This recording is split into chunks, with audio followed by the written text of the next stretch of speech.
that confidence that we as a team show ourselves tomorrow and we can win the game. And I hope for myself.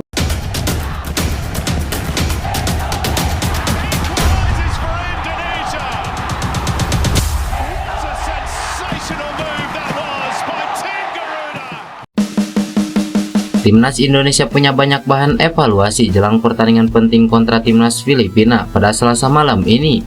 Setelah dua pertandingan terakhir meraih hasil minim, Ragnar Oratmangun mengakui penyelesaian akhir jadi hal utama yang wajib dievaluasi skuad Garuda.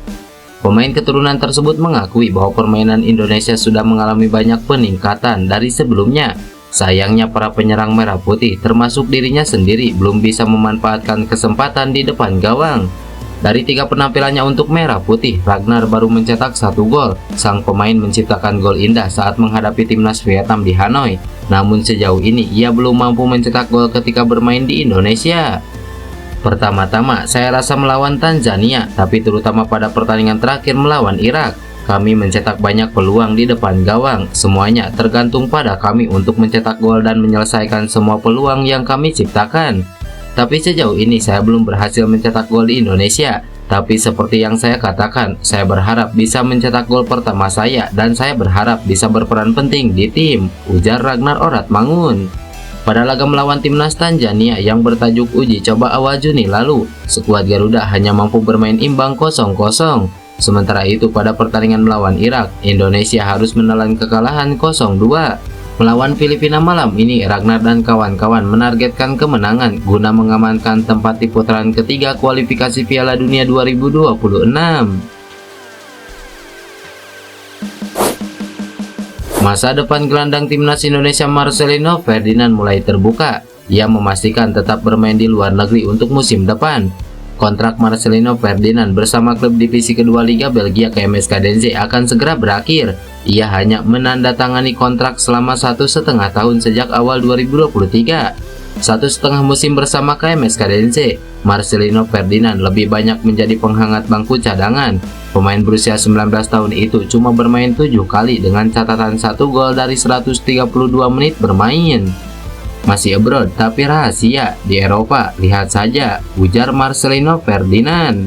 Salah satu penyebab Marcelino Ferdinand jarang merumput bersama KMS Cadense karena terlalu intensitas pemanggilan ke timnas Indonesia, baik senior dan level usia yang agendanya tidak masuk kalender FIFA.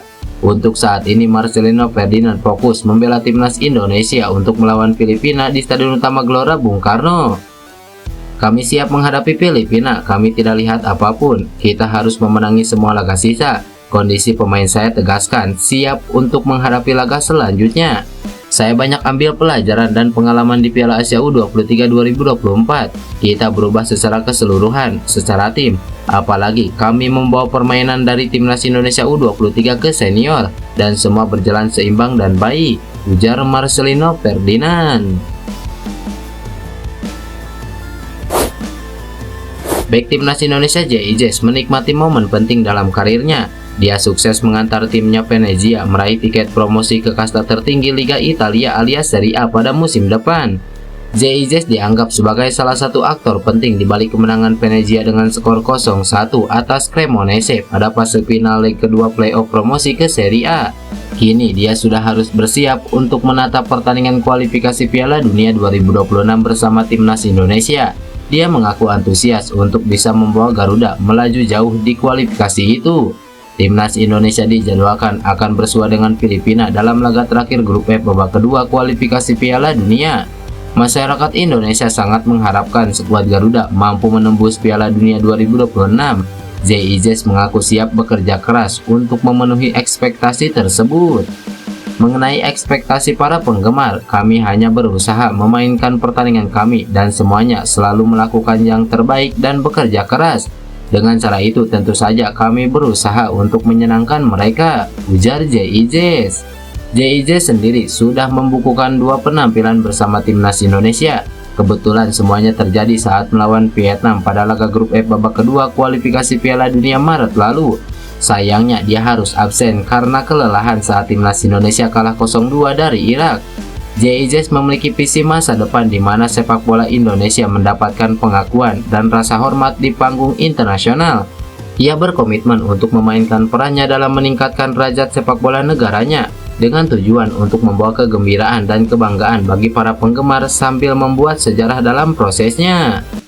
Itu yang coba kami lakukan sekarang. Kami berusaha menempatkan Indonesia dalam peta sebagai negara sepak bola.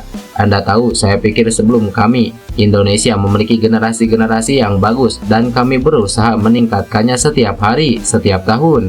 Jadi, dengan begitu kami terus mencoba untuk memperbaiki dan menempatkan Indonesia dalam peta sebagai negara yang disegani dan juga mencoba untuk membuat sejarah, menghadirkan kegembiraan dan kebanggaan kepada masyarakat bahwa Indonesia adalah negara yang dihormati di dunia sepak bola. Jelas JIJ. Dari grup F sudah ada Irak yang di puncak klasemen dan telah memastikan diri lolos ke babak ketiga. Irak selalu menang dalam 5 laga dan sudah mengoleksi 15 angka. Kini tersisa 1 slot saja dari grup F untuk lolos ke babak berikutnya. Tiket tersisa itu diperebutkan timnas Indonesia dan Vietnam, tapi timnas Indonesia sedang di atas angin untuk bisa lolos ke babak ketiga kualifikasi Piala Dunia 2026 zona Asia.